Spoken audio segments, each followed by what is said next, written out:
ሰላም ጤና ይስጥልኝ። ውድ የተከበራችሁ የቡና ሚዲያና ኮሙኒኬሽን ቤተሰቦች የሰዓቱን የሀገር ውስጥና የውጭ ዘገባዎችን የምንመለከትበት ሰዓት ላይ ደርሰናል። በቅድሚያ የባህር በር ጥያቄ የሉዓላዊነትና የህልውና ጉዳይ ነው፣ ያጣነውን የመመለስ እጥፍ ድርብ መብት አለን ሲሉ ሜጀር ጄኔራል ተሾመ ገመቹ መናገራቸውን በቅድሚያ እንመለከታለን።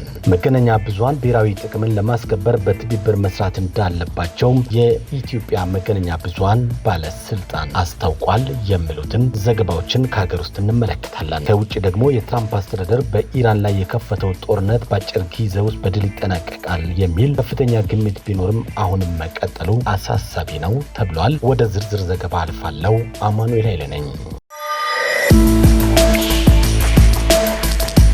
የባህር በር ጥያቄ የሉዓላዊነትና የህልውና ጉዳይ ነው፣ ያጣነውን የመመለስ እጥፍ ድርብ መብት አለን ሲሉ ሜጀር ጄኔራል ተሾመ ገመቹ ገለጹ። ሜጀር ጄኔራል ተሾመ ገመቹ ሰሞኑን በአድዋ ድል መታሰቢያ በተካሄደው የፓናል ውይይት ላይ ባደረጉት ንግግር ኢትዮጵያ በጠላት ሴራና በተሳሳተ ውሳኔ ያጣችውን የባህር በር የመመለስ እጥፍ ድርብ መብት እንዳላት አጽንኦት ሰጥተው ተናግረዋል። እንደ ሞሮኮና ቪየትናም ያሉ ሀገራት የባህር በርን በነፃ ወይም በልውውጥ በመስጠት የጋራ ልማትን እያረጋገጡ መሆናቸውን የጠቀሱት ሜጀር ጄኔራሉም በተፈጥሮ የኢትዮጵያ መሬት ከቀይ ባህር ጋር የሚዋሰን እንደነበርና የአሰብ ወደብም የአፋርን ሕዝብ እንዲያገለግል ተደርጎ ከንድፉ ጀምሮ እየተዘጋጀ እንደነበርም አስታውሷል። የባህር በር ማጣት ለጸጥታ ችግርና ለኑሮ ውድነት ዋነኛው ምክንያት መሆኑን የጠቀሱት ሜጀር ጄኔራል ተሾመም የባህር በር ጥያቄ የሉዓላዊነት ጥያቄ መሆኑንም አስገንዝበዋል። እያንዳንዱ ዜጋ የባህር በር ያሳጣንና ሀገራችንን ለማፍረስ የሚሰራውን ጠላት መንቃት መመከት እንዳለበትም በንግግራቸው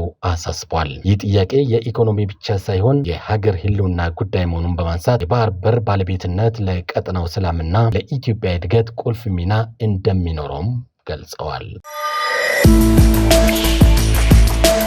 መገናኛ ብዙሃን ብሔራዊ ጥቅምን ለማስከበር በትብብር መስራት እንዳለባቸው የኢትዮጵያ መገናኛ ብዙሃን ባለስልጣን ዋና ዳይሬክተር ወይዘሮ ሃይማኖት ዘለቀ ተናገሩ። የጠቅላይ ሚኒስትሩ ማህበራዊ ጉዳዮች አማካሪ ሙዓዝ ጥበባት ዲያቆን ዳንኤል ክብረት የመገናኛ ብዙሃን አመራሮችና ባለድርሻ አካላት በተገኙበት መገናኛ ብዙሃን ሀገር ብሔራዊ ጥቅምን ላይ ያላቸውን ሚና የሚዳስስ ውይይት መድረክ ተካሂዷል። ወይዘሮ ሃይማኖት ዘለቀ በመድረኩ ባስተላለፉት መልእክት ተመዝግበውና እውቅና አግኝቶ የሚንቀሳቀሱ መገናኛ ብዙሃን ቁጥር ጊዜ ወደ ጊዜ እያደገ መጥቷል። መገናኛ ብዙሃን ለብሔራዊ ጥቅም መከበርና የጎላ ሚና እንዳላቸው ገልጾ ወቅታዊ፣ ትክክለኛና ሚዛናዊ ዘገባ በማቅረብ ኃላፊነታቸውን እንዲወጡም ጠይቀዋል። የሀገር ብሔራዊ ጥቅምን እንቅፋት የሆኑ የጥላቻ ንግግርና የሐሰተኛ መረጃ ስርጭትን መከላከል ይገባልም ብለዋል።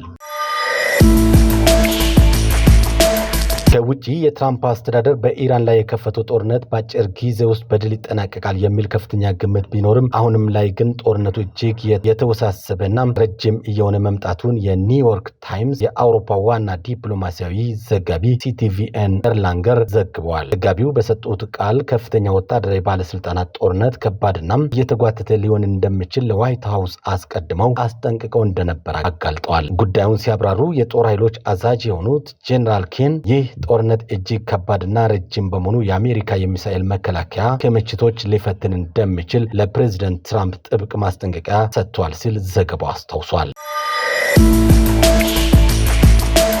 ከሳቱ ዘገባዎች ጋር አማኑኤል ኃይለ ነኝ። ዜናዎችን ከማጠቃለላችን በፊት ዋና ዋናዎችን በድጋሚ መገናኛ ብዙሃን ብሔራዊ ጥቅምን ለማስከበር በትብብር መስራት እንዳለባቸው ተገለጸ። የባህር በር ጥያቄ የሉዓላዊነትና የህልውና ጉዳይ ነው፣ ያጣነውን የማስመለስ እጥፍ ድርብ መብት አለን ሲሉ ሜጀር ጄኔራል ተሾመ ገመቹ መናገራቸውን ከሀገር ውስጥ ተመልክተናል። የትራምፕ አስተዳደር በኢራን ላይ የከፈተው ጦርነት በአጭር ጊዜ ውስጥ በድል ይጠናቀቃል ቢባልም እስካሁን መቀጠሉ አሳሳቢ መሆኑ ተሰምቷል። አማኑኤል ኃይሌ ከቡና ሚዲያና ኮሙኒኬሽን የሰዓቱን ዘገባዎች አሰምቻለሁ። ጤና ይስጥልኝ።